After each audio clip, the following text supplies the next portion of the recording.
Oli ku There Is Still Hope channel y'essuubi. Kale yonna gy'osinzira okutulaba tukwagala nnyo. Bino bagita There Is Still Hope tulina n'erozungu gye bata Tish TV. Kama tukwebaza ekitundu kyaffe ekyokubiri twaniza omwoyo omutukuvu okutulungamya okuyita mu Kristo Yesu omwana wa Katonda omulamu. Amin era amina ddala. Ya oli mulabi mulungi nnyo gwe wenna wene yeekumira ku There Is Still Hope. Ganda bamukola kyamannyo kubanga totugoberera okuyita mu linnya erya Yesu. Amin era amina ddala. Kakati lengera tutunuulire ku bubonero obulabula nti kanisa gy'olimu yaba kitwale kibake kikyo gye mu luzungu kye bayita Prosperity Gospel Churches. Prosperity Gospel Churches. Kanisa zibuulira kitwale kironde otegeera otya kubanga gye muli bwe kiri ne ate temunnaba kuzuula nti oli omwo naye gundi ennaku zino batunyweredde biki azwali kinabanyweredde esookera ddala n'abavubuka enkumu n'enkumu tugende mu maaso eyo yo omuganda tugende mu maaso taata eyo yali omwana kakati essebo Prosperity Gospel kyeki mbwenjiri eno yakitwale kirondi etegeeza ki ey'okukulaakulana mubiri wakati tusobola Prosperity Gospel naye ng'omutono wakubanga akola ki bwe kiri akitegeera. Prosperity Gospel is about achieving finances. Munange enjiri eno yo esimba nnyo essira okufuna bino ebikwatibwako ebikwatibwako ebyo n'obugagga mu bulamu obuliwo bwa buliwo tegenda ku bulamu after buno tebakikuonako ekyo njiri yabo almost 98% mu obulamu bwe tulimu okubanga you achieve olina okufuna by'oteekeddwa okufuna mu bulamu. It's not bad asi kibi naye ate focus yaffe yonna erina okubeera mu bulamu obuli after buno kituufu omala ofuna buli bino biri obedient to spiritual principles. kyo kituufu osooka ononye obwakabaka bwa Katonda n'obutuukirivu bwamu n'ebisigadde binaakugattibwako. Kakati basomere Matayo 16:24. Awo Yesu n'agamba abayigirizwa be nti omuntu wayagala okujja ennyuma wange yeefiirize yekka yeetikka omusaalaba gwe angoberere. Kitegedde kwefiiriza enjiri entuufu is all about letting all things go and look unto Christ. Bintu byakwefiiriza kyeyabagamba wali leka ebisigadde bigende naye amaaso go gonna gatunuulize Kristo. Kati awo wali obuzibu bw'enjiri ya kibake nti amaaso ogajja ku Kristo bwekirigatunula to personal achievements. Era abantu bangi okukkiriza kwabwe mpulira mu Katonda kugudde olw'okubanga bye babasuubiza naye enjiri gye bababuulira otegaanya okutuukirira. Awo mu butuufu omuntu adde ennyuma. Bangi bazeewo mu masabo, bangi bazeewo mu Bukatuliki bayitirivu ne mu madiini gaabwe kubanga aba abalimba jangu ogenda funa visa, jangu ogenda gaggawala kati saa zino ofuna visa ogenda ku mu America olina okubanga ku akawunti yo eya dola oba ye Uganda nejjukira baba bazi ekitoni nnyo olinako 50,000 eza dola. Naye ffe tugira sigala e Uganda ze milioni 17.5 eza wano mba mumaze okuzimba ate ng'ojja ggaanira eri oyagala genda kukola kikubba sabiriza kakati ate akasente kaba kaki eyo security bukumi anti woba oziina ezo tosobola kugaanira America oba osobola okweriisa okwensuza naye musimanyi sirinaako ku kisaawe kwe bakukyusiriza n'odda e Uganda nti owaye kiki deeka banga sukulu fiizi bangi abaze mu kanisa n'abagali bagenda funa omusajja ate omugagga w'amaanyi alina buli kimu biganye sisa n'empisa embi sister alina agazege balemeddwe omubulira ekituufu akyuse ekyamazima omuntu omutuufu waali naye Katonda tasobola kufuna atali ekikompola akiwa omwana we tasobola tulikizako okumwana webomu aba akoze bubi akugamba when you know that truth ojja kusumulwa gana kufula n'abaddembe ove mu bwasingo okitegedde bwe kiri kati zino zi prosperity churches oba gospel zo tezikulaga nti wandibanga waliwo ekikulemesezza zo zikugamba funa sente olaba abasajja tebasembera yini when you have money of everything obwena sente bwe kimu bwekirina money is power sente maanyi banja bazinanga baliawo banakiyombekedde bafuna buvubuka buto okubukozesa omukazi akozesa omusajja bavuga benabo nga baagala abakadde somesa taata tebaagala kukola somesa taata bafunayo ogukadde gwe awo aba amaze nakiba kiwedde enjiri ekibi ekizimu ekyamaanyi ekuba okukkiriza kw'abantu ne Katonda waabwe ekukuba nnyo nti bye bakugambye bigenda gaana ogambe Katonda si muntu nti ogenda mugulirira yasinga kwagala your soul dani gwe byolowooza nti wanaabikuwa ojja mwagala nnyo alaba kakakaka omwana wange asitanamu bino byansaba I'm going to lose him mufiiriddwa no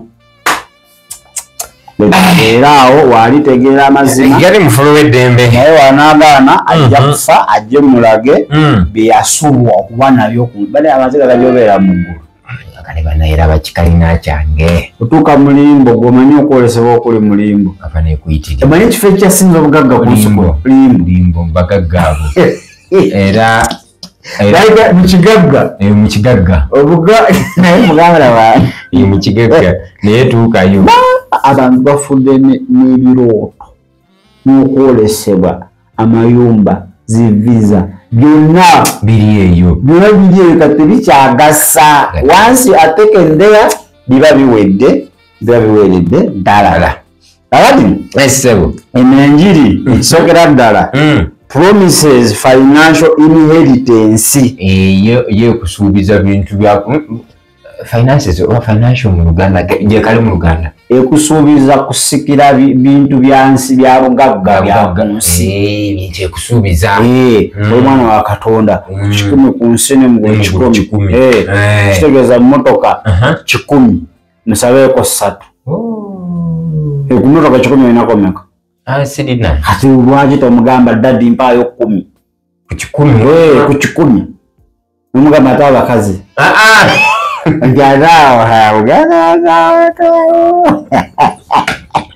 ati buli zimu yagamba Solomon yatuyambako olaba abantu awo anye byandikibwa ebimu olina okuleeta interpretation y'omwoyo Solomon yatuyambako muganda waffe byonna yakolaki yabimala yeetika omusalaba gwa yatutaasa ezekanisa ekugamba gwe ogenda beera mugagga ogenda kuya famire yamwe yonna bwogenda okubeera omugagga wamu bakusuubiza bingi. You are rich. You are born to rich. But let me tell you, it is true what they are speaking. Yes. Na ewe tuddayo mu befeeso emisatu nti yatuwa obugagga bwonna mu nsi eki eyawaggulu buli kyoweetaaga. It is in the spiritual realm. Waliwo n'alaba statement ebu bwena ajoge bajja mutegeera yajogedde fe ab'endagaano empya we are all rich. Hey! With the New Testament we have obadde ki mwenna muli richness. We are richness naye bbiri mweziri oba mayanda abantu wa false hope baya kusudia n'okyamuka mukama omuntu agamba oli mugagga nga newakusaba ebbiri nga muganda wange tewali Bible yogera ku inheritance obusika obw'obwakabaka obwa Katonda. Kati zino zi prosperity churches tezogera ku busika buli obwa Kristo, zogera ku busika buno obw'ensi.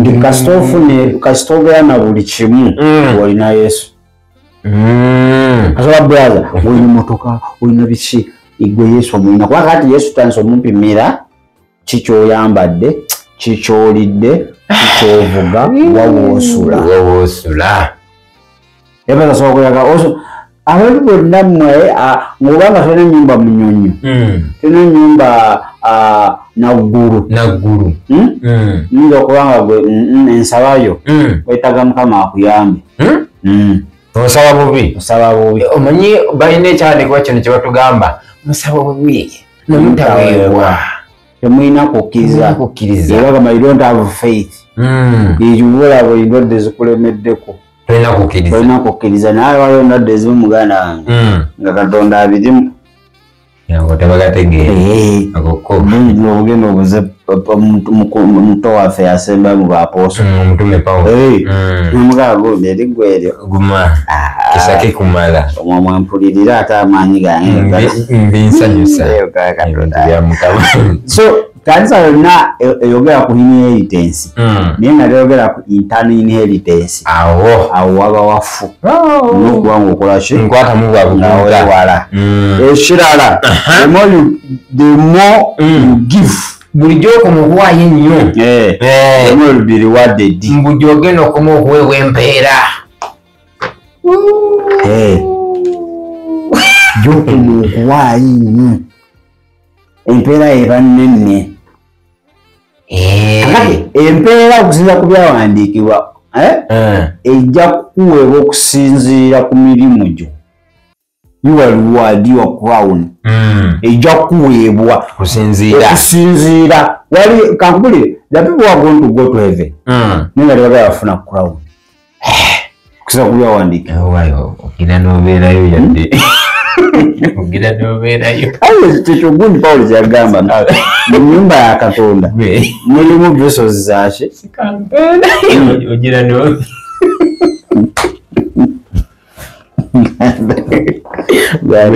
sikampeera Dawudi yakugamba nembeera bwezi just get keeper oli yali kabaka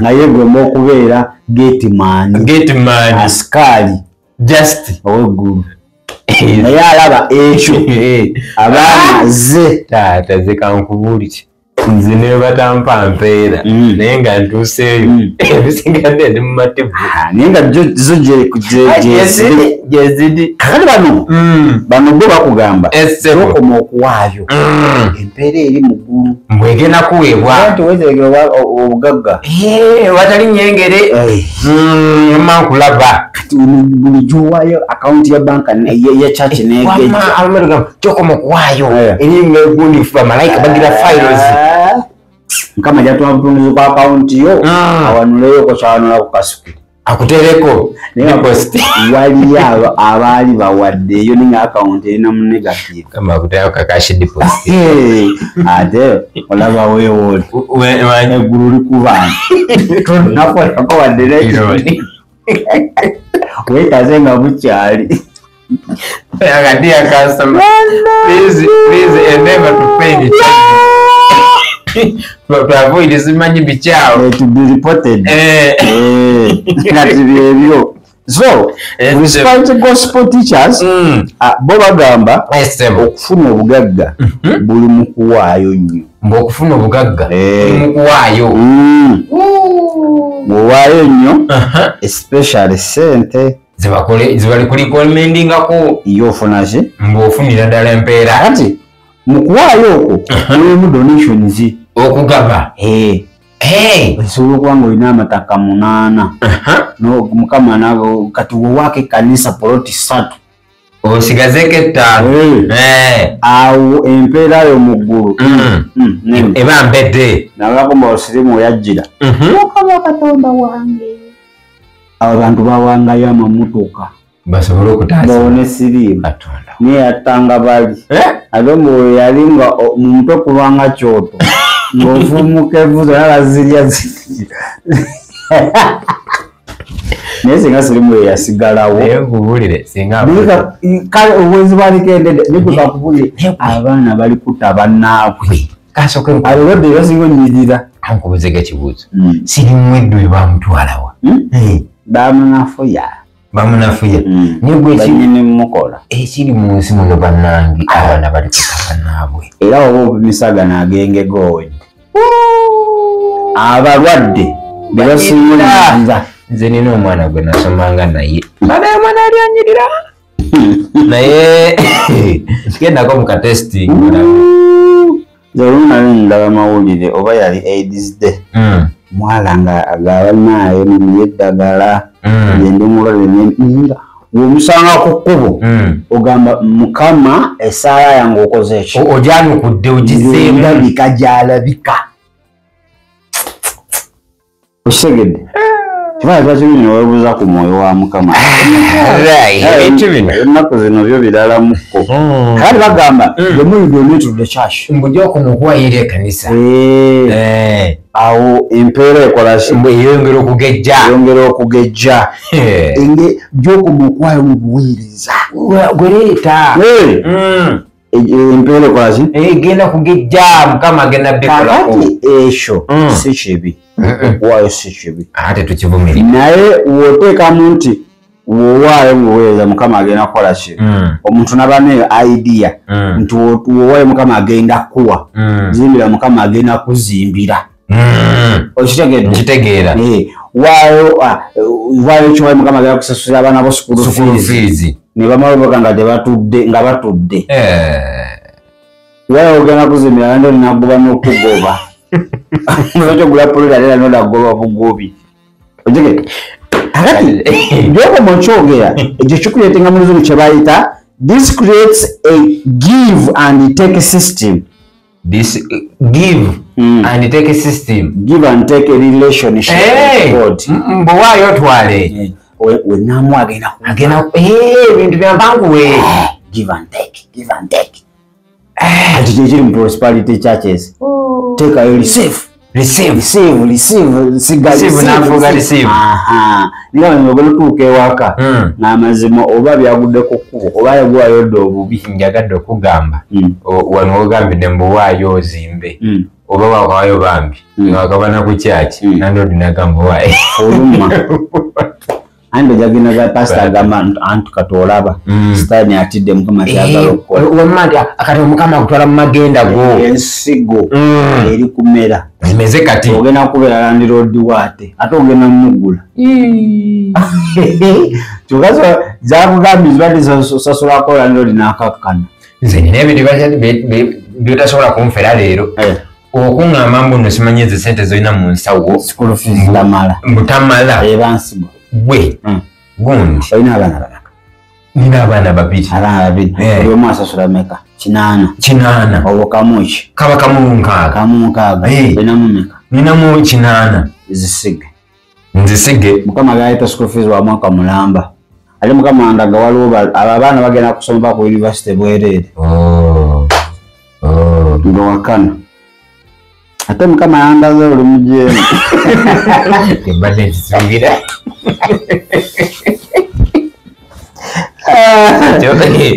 mbadde nkisuubira abapolisi ekyokubiri 97 mukama 97 buli muntu akolenga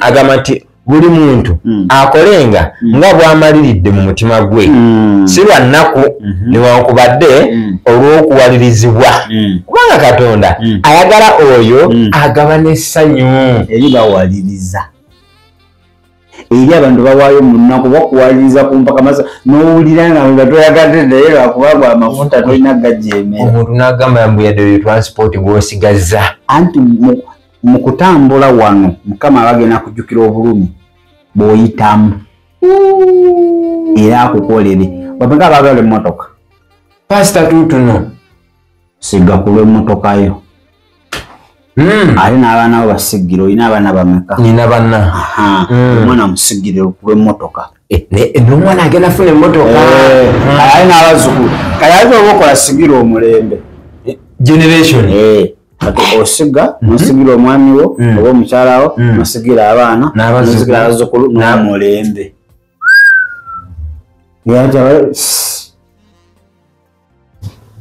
ngale kuzanya no kuzanya akale zifunyo kusana bantu sibangu je togenda konde yafe ku change circumstances oba condition mbokukiriza okujja kusobola okukyusa embeera settlement wajulira yabikanga ennungi nti okukirira mu Bible Yesu yagambanga okukiriza okukuwonyeza ng'endwadde sickness obwavu n'ebirala naye we bakukwatira akabadi otyo weewano wewa ekintu ekibagamba okukkiriza ku kutono wona okulimisa ate olimisa nakuwaayo kati nga mugundi mu bya science batugamba waliwo kyebayita immune booster kati ne ba faith booster okowezikyo nze nakugamba okukkiriza kwo olina okulimisa boosting obaddeyo owangayo 100 waayo omutwalo olabe awo mbakugize mbakuwanise era mukama oba ogenda muteka ku kigezo mukama mba mugezesaakamina omwana wange ono kikirwa gisimwayo ekimotoka wamaate epiti gyolina giwe ekkanisa ekole emirimu negundireka naawe mukama sikyali ku level ya piki nabikoowa ebyo level ya motoka mpe motoka ogenda tambula ebigere emyaka 5 myaka eja mwoli ku bigere kakati kali kankubuuze emyaka 5 gyosobola okola musendemeka mu myaka ejo 5 singa mbadde ne piki yange eyo nsobola okuwa obukadde 2 kati mukama akuwa emmotoka obukadde 100 ana abasinza okwo naye basajja mututetenkanya okitaakiraba kwegapi osobola okubeera myaka 5 mu bulumi myaka enakuleeta ekintu nga lubadde tosobola kukikolamu egyo emyaka 5 naye okimanyi piki eyo nyowe kanisa nagifuina omwana nagivuga ate kanisa ate abaana be waka banaalya ggwe agivuga ye bayifuusa ya pasita si ya kanisa oliwendi nkulaba so batukwatira naye akabadi ako olw'embeera gy'oyitamu nagalakyaka gwe tolina kukikola ki nkukkiriza bo tebamanyi nti waliwo embeera ezimu zetuyitamu nga mukama yazirimu mu prosperity churches ekyo tekiriyo tekikola nti kkiriza waliwo embeera ezimu nga mukama yazirimu ekyo tekiriyo era embeera osabye negaana gisigire gisigire ensigo weegaana gigire waayo ekibereberye asobola n'okugamba naye taithi obadde owaayo otyo mbadde ntera okuleeta nimutyaka mukama munyiivu obadde omubba musoma ekimu ekyekumi kireeta nga tekiwera obadde tekiwera musoma kankubulira ekituufu mukama yandaze musomba ekituufu kale wakuba lulyeri kale mu butuufu saawaayo olwofuna seremera mitwalo 5 omweze mwabeekubye bwoli bukadde 2 kwata emitwalo 2 omaze omwaka towaayo nze kakusigala nakusabira kubanga mukama alaba oli mujeemu obujeemu tebabusabira bujeemu bwenenya mukama nsaba onsaasire taata anti wenenye naye ng'okola kyewabyogaanyi nina okusasula ebbanja genda oba otunda ttaka oba otunda TV sasula ebbanja lya mukama ono si mwana wa muntu mukama yennyini yakwekuttemu naye gwe abasajja bagenda abasajja bagenda tujjamu eminyoko oizegede akati nokankana nogaba ni mukama kabodi kabaana ko wali balekedde obudde mu bulamu osasule mukama mukama munyiivu onyizangako omwana w'omuntu naye mukama lumanga kolaki onsobodde endwadde ezo zoyitamu laba obwavu obwo boyitamu olina kukkiriza kutono ku boosting eri baboostinga faith naye ate faith basobola okugiboostinga but engeri gyetuboostingamu faith biblical by prayer repentance eri ebansigo kiberyeberye kwebaza kale Ekyokuna, suffering will be limited in this life. Okubonaabona toyina kubonaabona. Yesu yabonaabona ku lulwo. olulimi lwe gyamukubwa. Jesus paid all. Byobogerero byawandikibwa naye entaputa awo bakukwatira obwongo. Ningeri yagamba kiwedde. N'enyimbo ziwulira Jesus paid it all. Okitegedde? Abituufu. Bannange. Naye abakugamba nti kaoba ng'oli muwoko naye ng'okyabonaabona ng'oliko ekizibu. Oliko obusibe. Kasitokeza Kristo tolina bonaabona. Okitegedde? Tolina nakwenenya ebyo byonna yabifiiririra. Ugambye eno tuba mu kusanyuka busanyusi. Eggulu lina litandikira ku nsoko linyumirwa. Mugulu 10. Mugulu 10 ne ku nsi. Kati omuntu kasita omugamba ekyo alina langi embeera tekyuka ate gwe omugambira mu kanisa ssanyu jereere. Ekiddirira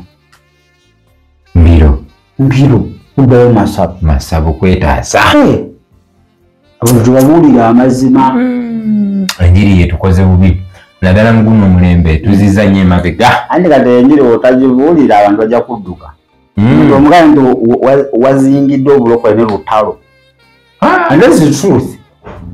Olulako bagamba Yesu waggulawo olutalo olugenda okuggwa ng'abasawo bawandiise wali seized. Ndi omugenzi. Nti asize ogw'enkomerero. Olutalo lujja kuba luwedde sitaani ajja kwesonyiwa. Agamba nkutadde. Agamba ompangudde. Naye oba ng'okyali mulamu wano ajja kulwana akuke n'ejjembe akuzzeeyo mu nsi. Kati bakulimba. Atuyambe. Naye bannaye enjiri ennaku zino yagamba tewali buzibu byonna byaggwa ku musalaba gw'ologoosa. Ye bannange biri ku mulembe guno baatukutte nga kakotta baatukokose. Anti era byaffe bye twagala. Kati kiringa oyogedde ku ekyo ebintu biringa bibiri biti ebitukubye ennaku zino. Ekyogamba ekyo enjiri y'ebiwundi. Na bino mujje mbasabireko. Mujje mbasabireko bano ebitukoze bubi. Andi kati wuliriza. Oba osobola okwesabira sitaani agenda funa obuzibu. Ayina sooka kukuba. Mujje mbasabire. Mbasabire nafuuka mbasabire. Era okola kanisa ng'ogamba nze sisabira muntu ojja sigala mweka. Wabula nkusomesa. Oyiga okusaba. Oyinza obutasigaza. Tosigaza. Naye okola kanisa nti olwokusatu n'olwokuna nsabira buli muntu mujje ojja funa layini. Babeerawo. Kiba nti ekanisa temukyali maanyi ga Katonda. Amaanyi tugajja mu kusaba si kutusabira. Ate kati bagaza ne mu bino bimateriyo gundi simanyi mafuta. Obyota munyuma nga temuli butto. Ogali si mafuta oli musoma gw'entolo okulaba katuuti kubeerako kikalaayi. Abamanyi mabbaluwi mukuba y'amafuta. Ate niragwana ale agaleetono limukooneko. Era kasali mukoonako alabira ddala nga Yesu amaze omukomako. Olaba obunafu. Bunafu bwennyini. Kati ye ng'amaaso ge gali mu kikalaayi kiri. Kikalaayi kiri. Ayoledde okutunulira ani? Kristo. Abamu batamukwatako. Abaawo ng'ayogedde ebikikinike. Ye bano. Abaawo ng'anyigidde oyo. Era abaawo buli amubuuza ko ekyakyagambye temuli mafuta. Kituufu. Gavwamu gawe emisumba yagwamu obyo. Ayagala bamukwateko agwiri asambagale bamusibe emiguu abamu beekoza. Waliwo omusumba omu yansanyusa yabuuza endiga ze z'asumba. Mugwa biki? Buli kaseera mugwa biki? Mutuufu. Buli kaseera n'ensaba n'ogweri ogwa biki? Biki byogwa? Biki byogwa? Buli sande gwogwa biki? Mutuufu. Era bano omuweereza ng'agwagwa sooka omuwumuza. Bannange. Oyo amuweereza sooka atuule wansi. Eyo poto. Mu butuufu n'okola deliverance. Yona y'ebigwiri. N'abaweereza bonna bonna ne bagwiri. N'osigala wekka. Engwa y'omwoyo omutukuvu erabika. N'engwa ya sitaani erabika. Eya sitaani eri violent. Eri violent. Era ng'oya buli ali kusamba ba Asha. Weefungula. Oyo si mafuta. Aba sitaani. Oyo sitaani naawe. baweereza baffe nga bagwa omuntu wala bakusoma mutukuvu osobola okukakana n'okkirira mpola afe munaye amafuta gaba gatusoseko obungi sokuba omuntu omu ate balenga tife olina omuntu gwewanyiikira omubaza okwomuwujja kuliisa omwoyo yamuseeko naloka okuwa kuliiso kuno wamafuna Kristo yalina amafuta ag'eddala bannange twala Kristo likubo n'amazima n'obulamu muganda wange asobola okulokola yekka gamba Yesu nkwebaza olw'ekigambo ekyo eky'amazima tegeredde ddala nti Kristo guweeka mulokozi kyenvudde njatula n'akamwa kange nenzikiriza n'omutima gwange nti ndokose era onyambuleko tali butuukirivu bwonna ate onyambaza obutuukirivu mu linnya erya Yesu. Amiina era amiina ddala. Kale weebale kubanga otugobe akatuwumulemu bwe kiri kinaasoboka tujja kudda anojja tulaba enkya tetunata. Shalom. Weebale kulaba There is Still Hope. Okumanya ebisingawo tukubire ku 0752 34 14 oba ku 0761 08 83 15. Osobola n'otufuna ku email eya tishtv74@gmail.com. Eno ye There is Still Hope, channel y'essuubi.